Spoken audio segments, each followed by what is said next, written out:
Parents are your heaven on this planet. બહુ સાચું કહું છું. મા બાપ મળવા અને આપણાથી જળવાવા, આપણાથી પૂજાવા, આપણાથી સચવાવા, આ બધા માટે પુષ્કળ પુણ્ય જોઈએ. જો આપણે કરી શકીએ તો ભૂલી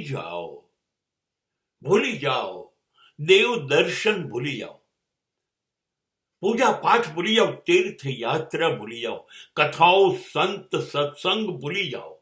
પતિ કહ્યું તમે પુણ્યશાળી થઈ ગયા, તમારી પાસે મા બાપ છે અને તમે એ બરાબર જાણો છો, અને તમે એ બરાબર જાણો છો એ વાત મા બાપ બરાબર જાણે છે.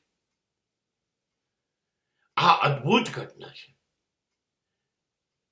જેવી રીતે પુણ્યથી મા બાપ મળે છે, એવી રીતે પ્રારબ્ધ હોય ત્યારે પત્ની મળે છે, અને એ જીવનના અંત સુધી તમારો સાથ નિભાવે છે. હું એવું ક્યારેય નહીં કહું કે પત્નીના ભોગે મા બાપને સાચવો અને મા બાપના ભોગ લઈ લો ને પત્નીને સાચવો.